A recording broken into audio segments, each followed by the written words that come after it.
भाई और बहनों, दर्शकगण, श्रोतागण, मातृशक्ति को नमन।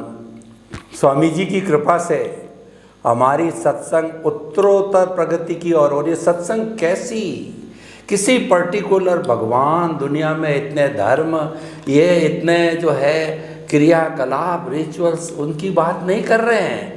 उन स्वामी जी तो उनका ब्रॉड माइंडेड है, पूरे जगत, पूरे विश्व और उसकी अल्टीमेट रियलिटी जो कुदरत के हाथ में है, कुदरत को समर्पण, सच्चा समर्पण है, वही सनातन सत्य है। कुदरत रचना, कुदरत के कानून से शाश्वत सुख की प्राप्ति, ये सनातन सत्य का मुख्य जो स्लोगन है। स्वामी जी समस्त श्रोताओं की तरफ से आपके प्रति कृतज्ञता, साधुवाद, धन्यवाद। जय सच्चिदानंद। जय सच्चिदानंद। स्वामी जी, कुछ महात्मा लोगों के प्रश्न मेरे पास में आए, वो उनके इंडिविजुअल जो जिस जीवन में जी रहे हैं उनके साथ जो घटित हो रहा है वो उन्होंने बताया है। तो पहला प्रश्न तो उसमें से मैं मेरा स्वयं का ले लेता हूँ कि मैं गृहस्थी जीवन का पालन कर रहा हूँ बचपन से ही, जैन धर्म का अनुयायी हूँ और मेरे 3 बच्चे हैं, 3 बेटों की बहुएँ हैं और 8 पोते पोती हैं और प्राय सब जॉइंट, मेरा परिवार पूरा जॉइंट ही है अभी। उसके अंदर हमारे जैन धर्म में भी, जैसे मैं तेरापंथी हूँ और वो जो है वो मूर्ति पूजक है, बहू है तीनों, तो और इस तरह की अपनी अपनी विचारधारा चलती, यानी सामायिक है और मांस खमन कोई करती है बहू, यानी जो क्रिया रिचुअल्स की बात कर रहा हूँ। तो मैं मेरा अपना सनातन सत्य के हिसाब से काम करता हूँ। तो उनको ये नज़र आता है कि ये ज़्यादा गुरु भक्ति, मंदिर जाना और इतना ये करना वो करना, ये कर नहीं रहे हैं। क्या बात है, इनमें परिवर्तन आ गया है। तो वो ये सोचने लग गए कि क्या ये जो है आस्तिक से नास्तिक बन गए। क्योंकि जब से मैं सनातन सत्य कहिए, ज्ञान लेना कहिए, दादा भगवान से जुड़ा कैसे भी कहिए, तो नेचुरल परिवर्तन आना है। जब केंद्र में सनातन सत्य रहेगा तो दूसरी चीज़ है वो नेचुरल है, वो ध्यान कम हो जाएगा। मैं किसी को कोई पाबंद कुछ भी नहीं करता हूँ, लेकिन उनके दिमाग के अंदर ये बात आती है तो मैं उनको समझाने की भी कोशिश करता हूँ। खैर, उनका अपना अपना, किसी पर कोई बंदिश वगैरह नहीं। तो ऐसी स्थिति के अंदर मेरा सनातन सत्य का भी चलता रहे और मैं उनको समझाऊँ, थोड़ा थोड़ा उनके समझ में भी आए न आए, मेरी कोई पाबंदी नहीं है। परंतु कई बार ये दिमाग में रहता है कि मैं खूब कोशिश करता हूँ इनको बताने की कि मैं तो दृष्टि विज्ञान का पालन करता हूँ, उसमें ये बातें हैं, पर वो उनके गले नहीं उतर रही है। तो ऐसी समस्याएं और भी महात्मा लोगों की होगी, कोई वैदिक परंपरा, कोई कुछ परंपरा का, लेकिन वो सनातन सत्य को जी रहा है, उसके केंद्र में सनातन सत्य है। तो ये व्यवहारिक जगत का जो उलझुलूल है, उस समय में हम किस तरीके से अपने आप को संतुलित, हालांकि वो सारी बात सही है, कुदरती रचना देखो करो, लेकिन फिर भी सभी जो है हम जो है वो एक मानसिकता से, ग्रस्त मानसिकता से जुड़े रहे। तो थोड़ा आप इसके बारे में मार्गदर्शन दीजिए, क्या करना चाहिए। जय सच्चिदानंद। आप सबको मेरा नमस्कार। सबसे पहली बात यह कि जीवन जीने का तरीका, एक आम आदमी अपना जीवन कैसे स्वस्थ विचारों से जी सकता है, परिवार के साथ, खुद के साथ, समाज के साथ, राष्ट्र के साथ, कैसे वो स्वस्थ जीवन जी सकता है। स्वस्थ का मतलब होता है उत्तम विचार, उत्तम वाणी, उत्तम वर्तन, इसको स्वस्थ कहेंगे। और उत्तम का मतलब होता है पैसे वाला नहीं, उत्तम का मतलब होता है हेल्दी विद ह्यूमैनिटी, जिसमें सेंटर में मानवता होनी चाहिए। एक इंसान दूसरे इंसान के लिए सोचे। पहले ज़माने में हम जब जीवन जी रहे थे, आज से करीब 100, 200, 300, 400, 500 साल पहले हमारा जो जीवन था वह ऐसा जीवन था कि हम परिवार के साथ जीते थे। और जब गांव होता था तो पूरा गांव हमारे लिए परिवार था। और गांव में किसी एक व्यक्ति के घर में कोई प्रोग्राम होता था वो पूरे गांव का प्रोग्राम माना जाता था। और इसी प्रकार से लोग सहयोग भी करते थे, बिहेव भी करते थे। तो एक आनंद और उल्लास का एक माहौल हो जाता था, किसी को किसी के प्रति भेदभाव नहीं रहता था। तो इसमें जो एक एकता दिखने को मिलती है वो बड़ी बात है। खाना पीना तो किसी के घर में मिलेगा, एकता ये हमारा कार्यक्रम है। हमारे घर में शादी है, गांव में शादी मतलब हमारे घर में शादी है। गांव में कोई जमई आते थे दूसरे गांव से, तो बोला हमारे गांव के जमई है। तो ये बहुत बड़ी बात थी, ये विचारधारा। उसके आगे देखोगे तो हम अतिथि देवो भव, यानी अननोन व्यक्ति को भी अपने घर पे वेलकम करते थे। जो राहदारी होते थे, जो यात्रा करने निकले हैं, इसको हम वेलकम करते थे, खाना पीना खिलाते थे, 1-2 दिन घर में रखते थे उनकी ज़रूरत के मुताबिक। और आगे जाते समय हम उनको गांव के अंत तक छोड़ के जाते थे और कुछ खाने पीने की सामग्री भी उनको दे देते ताकि वो आगे पहुंच जाए। ये हमारी संस्कृति थी। हम इसका नात जात धर्म संप्रदाय देखते नहीं थे, और यही हमारी विशेषता थी, और यही एकता और अभेदता थी। और इसी प्रकार से हम आज भी जीवन जीना चाहते हैं तो जी सकते हैं, विचारों से, वाणी से या वर्तन से। हमारी विचार, वाणी और वर्तन में ह्यूमैनिटी सेंटर पॉइंट लाओ। अपनी खुद की जो चॉइस है इसको बीच में मत लाओ। इस कार्य के लिए कौन से विचार होने चाहिए एज अ ह्यूमैनिटी, इस कार्य, इस संजोग के लिए कौन सी भाषा होनी चाहिए, और इस संजोग में कौन सा वर्तन होना चाहिए एज अ ह्यूमैनिटी, वो सेंटर में रख के जब आप सोचोगे तो मैं समझता हूँ पूरे विश्व के अंदर, या तो खास करके भारतवर्ष के अंदर, सुख शांति और समृद्धि आना वो उसका रिजल्ट होगा। जीवन जीने की पद्धति तो है, सबकी है। सुबह उठते ही भगवान को याद करते हैं, दिन में भी भगवान को लक्ष्य में रख के अपना कर्तव्य निभाते हैं। लेडीज, जेंट्स, बच्चे, बूढ़े सब अपना कर्तव्य निभाते हैं। और रात को भगवान का नाम देकर सो जाना, पूरी सृष्टि को भगवान, कुदरत को सौंप के या भगवान को सौंप के सो जाना, क्योंकि वैसे भी उनकी ही है। कल सुबह उठेंगे तो हमारा दिन शुरू होगा, नहीं तो नहीं होगा, वैसे भी कुदरत के पास ही रहेगी सृष्टि। तो ये एक हमारी विचारधारा थी। मालिकी भाव उस समय इतना तेज नहीं था, कर्ता भाव इतना तेज नहीं था। बोलते जो कुछ करते हैं वो शक्ति हमने, कुदरत ने ही तो दिया है। इसमें एक महाराजा का उदाहरण है, मैं नाम भूल गया इनका। एक महाराजा थे, वो एक दिन पूनम के दिन सभी को दान देते थे। जो भी लोग आएंगे मांगने के लिए सबको वो दान देते थे, मगर देते समय अपनी आंखें नीचे रखते थे, सामने देखते नहीं थे। और जब दान देते थे, दान देने वाले का हाथ ऊपर होता है, वो ऐसे देते थे। तो ऐसे लोग दान देने के लिए, लेने के लिए आते थे। तो एक सन्यासी भी वो दान लेने के लिए आए भगवान महाराजा के पास। उन्होंने देखा कि ये महाराजा कुछ अजीब सा लगता है। जब दान देने का वाले का हाथ तो जो नॉर्मली ऊपर होता है मगर नीचे रखता है, और दान देने वाले व्यक्ति सामने को देखते कि मैं किसको देता हूँ, मगर ये देखता नहीं है, ये तो नीचे देखता है। तो जब दान देने की प्रक्रिया खत्म हो गई तो एक बार उन्होंने राजा को पूछा कि आप नीचे देखते हैं और दान ऐसे देते हैं, हाथ नीचे रखते हैं, ऐसा क्यों? इसके पीछे क्या राज है, क्या रहस्य है?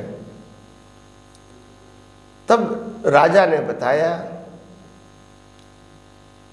कि देने वाले, क्या बताया? देने वाला कुछ और है और देता है कुछ और। आप समझे? मैं देने वाला ही नहीं हूं, मैं तो देता हूं, अगर देने वाला कुछ और है। तो वो कहा, मेरे को समझ में नहीं आया कि आप क्या कहना चाहते हैं। तब उन्होंने कहा सब पनियारी के पास पानी तो है घड़े में, और इसमें से एक पनियारी हमको पानी देती है, तो भले वो घड़े का पानी है मगर पानी तो नदी का ही है, पनियारी का, और पनियारी के मटकी का भी नहीं है। देने वाली कुदरत। हाँ, तो ये देने वाला तो कुदरत है, और मैं तो एक साधन के रूप में काम कर रहा हूँ, निमित्त रूप में मैं काम कर रहा हूँ। तो इसीलिए मैं कोई देने वाला हूँ और मैं आपको दे रहा हूँ, इस प्रकार से मेरी सोच या दृष्टि नहीं है। इसलिए मेरे हाथ ऐसे नीचे होते हैं और मेरी दृष्टि भी, ताकि उसको ऐसा नहीं लगे कि मैंने दिया उनको और मैंने महाराजा के पास लिया, वो उनको भी समझने की ज़रूरत नहीं है। तो इसीलिए उनको सच्चाई मालूम होवे, इसीलिए मैं इस प्रकार के दृष्टि रखता हूँ और इस प्रकार का व्यवहार करता हूँ। तो मेरा कहने का मतलब ये है, कैसे महापुरुष जो होते हैं वो जीवन में बहुत कुछ हमको सिखाना चाहते हैं, अगर हम सीखना चाहते हैं तो। ऐसे हमारे बहुत सारे पूर्वज लोगों ने बहुत संस्कृति को आगे बढ़ाने के लिए, संस्कृति की ग्रेटनेस को बताने के लिए अपना पूरा जीवन खपा दिया उसके अंदर। तो हम भी भारतवर्ष के लोग हैं, जिस धरती के ऊपर कण कण में शंकर है और जिस नदियों के अंदर माँ गंगा है, और जिस पहाड़ को हम पिता कहते हैं, जिस वनस्पति की हम पूजा करते हैं, और सूर्य चंद्र तो हमारे सर पे है ही, इस महान वातावरण के अंदर हम जी रहे हैं, तो हम अच्छे इंसान क्यों नहीं बन सकते हैं, और दूसरे को भी अच्छे इंसान बनाने की कोशिश क्यों नहीं कर सकते हैं। आखिर सब कुछ कुदरत का ही तो है, देने वाला भी वो है और लेने वाला भी वो है। हम तो सब निमित्त है, साधन है, जो संजोग के अधीन काम करते हैं। तो मैं समझता हूँ जीवन जीने का सिंपल सरल तरीका जो परिवार में जीते हैं, उसमें ये होता है कि परिवार के अंदर भी हर व्यक्ति ऐसा समझे कि ये परिवार का हम हिस्सा है। हम किसी से बड़े किसी से छोटे हैं वो समझने की ज़रूरत नहीं है, मगर परिवार जो है वो परिवार का हम हिस्सा है। हमको जो रोल मिला है वो हमको करने का है, दूसरा का रोल वो करेगा। कंपटीशन करने की ज़रूरत नहीं है। अगर ये नहीं करोगे तो आपका खुद का फैमिली जीवन भी आदर्श होगा, व्यक्तिगत जीवन भी आदर्श होगा। इस प्रकार से समाज और राष्ट्र भी महान बन सकता है और विश्व को मैसेज भी दे सकते हैं। स्वामी जी आपका बहुत बहुत धन्यवाद। एक संयुक्त परिवार के अंदर कैसे जिया जाना चाहिए, जहाँ अलग अलग लोगों की अलग अलग मान्यताएं, रिचुअल्स, उनकी सोच, उनका विचार, तो आपने बहुत सुंदर फरमाया कि अपनी बात को किसी को थोपो मत, सबको अपना अपना अधिकार रूप से करने की करो। अच्छी बात है, समझाइश की जा सकती, फिर भी नहीं समझे कोई तो ठीक है, अपनी अपनी मान्यता, अपना अपना विचार, लेकिन कुल मिलाकर के एक दूसरे के हितों की रक्षा करनी चाहिए, एक दूसरे की हेल्पिंग नेचर होनी चाहिए। उसी का नाम तो परिवार होता है। हेल्प नहीं करे और वो त्याग की वृत्ति, स्वार्थ की वृत्ति में चला जाए तो फिर वो परिवार में लंबे समय तक जी नहीं सकता। तो बहुत ही सुंदर आपने ऐसे सूत्र दिए जो संयुक्त परिवार में हम एक साथ, सहनशीलता है, त्याग की भावना है, सबको अंडरस्टैंड करना, सबको हेल्प करना और अपने को बड़ा नहीं माना, नो ऑनरशिप, नो डूअरशिप, और सबसे बड़ी बात है कुदरत को समर्पित रह करके कार्य करना है। तो बहुत ही सुंदर विचार आपने एक पारिवारिक जीवन के दिए। स्वामी जी आपका बहुत बहुत धन्यवाद। स्वामी जी, एक जो पारिवारिक बात चल पड़ी, एक महात्मा ने परिवार के बारे में मुझे और प्रश्न भेजा कि थोड़ा सा आप वरिष्ठ नागरिकों का भी स्वामी जी से प्रश्न करना कि आज हमारे परिवारों के अंदर, क्योंकि महात्मा गण धीरे धीरे वरिष्ठ नागरिक हो गए हैं, होने वाले हैं, सुपर वरिष्ठ नागरिक 75 की एज बताई जाती है, उस तक भी पहुंच रहे हैं। तो वो ये कहते हैं कि आज संयुक्त परिवार कहिए, न्यूक्लियर फैमिली में कहिए, वरिष्ठ नागरिक, माता पिता, उनकी कंडीशन क्या है और ये दिनों दिन बिगड़ती जा रही। और आज जो वृद्धाश्रम का जो कॉन्सेप्ट हमारे भारत संस्कृति में नहीं था, बहुत ज़्यादा पनप, हर शहर क्या गांव में भी वृद्धाश्रम खुल गए और लोग धड़ल्ले से अपने माता पिता को वृद्धाश्रम के अंदर भर्ती करा के विदेश चले जाते हैं, दूसरी देश कमाने चले जाते हैं, उनका कोई सार संभाल नहीं है। तो स्वामी जी, जब इतना व्यक्ति अपने परिवार के लिए करता है, उसके लिए अपना सर्वस्व अर्पण कर देता, अंत समय में जब उसका शरीर काम नहीं करता है, तो आप थोड़ा सा इसके बारे में गहराई से अध्यात्म विज्ञान की दृष्टि से, रिलेटिव दृष्टि से आप लोगों को, बच्चों को, परिवार को ये उपदेश दीजिए कि वो हमारे अनुभव के खजाने, वो हमारी संपत्ति है, उनकी इतनी दुर्दशा मत करो, वो हमारे सर्वस्व है, हमारे ग्रस्त के भगवान है। इसके बारे में कुछ थोड़ा बताइए। धन्यवाद प्रश्न के लिए और सभी श्रोताओं को मेरा नमस्कार। सबसे बड़ी बात यह है कि पूरे विश्व भी मानते हैं अनुभव तो मैच्योरिटी से ही आता है और अनुभव ही उत्तम शिक्षक है। और जिस प्रकार से जो बुजुर्ग लोग हैं, जो सीनियर सिटीजन या सुपर सीनियर सिटीजन है, उनके पास जो 75 साल का जो एक अनुभव होता है और अनुभव के आधार से जो उनके विशाल दृष्टि होती है, आगे पीछे ऊपर नीचे चौगरदम से देखने की और बाद में आपको गाइड करने की, वो हमारे लिए तो कैपिटल है। जो हमने अभी देखा नहीं है, जाना नहीं है, इवन तो पास भी नहीं हुए इस परिस्थिति में से, ऐसा ज्ञान आज हमको वो अपने अनुभव के कैरियर से बता रहे हैं। हमारे युवाओं के लिए खास करके ये सद्भाग्य की बात है। और जब यंग कपल होता है पति पत्नी का, उनके 2-4 बच्चे होते हैं, वो भी छोटे छोटे, ऐसे व्यक्तियों को तो माँ बाप की बहुत इज्जत करनी चाहिए, क्योंकि वो हर व्यक्तियों को गाइड कर सकता है, बच्चे को भी, बहू को भी, उनके बच्चे को भी वो गाइड कर सकता है और शांति से, क्योंकि वो अभी रिटायर लाइफ जी रहे हैं और इसीलिए उसको कोई जल्दबाजी नहीं है। तो धीरे से, शांति से समझाने की कला भी उनके पास आ जाती है। इसीलिए मैं समझता हूँ हमारे बुजुर्गों को, सीनियर सिटीजन को रिस्पेक्ट करना एज अ ह्यूमन, ये हमारा कल्चर है। देखो, विश्व के अंदर माँ से ज़्यादा प्रेम किसी का नहीं होता है और पिता से जिम्मेदार कोई ज़्यादा नहीं हो सकता है। दोनों हमारे लेफ्ट एंड राइट है, लेफ्ट एंड राइट हैंड है।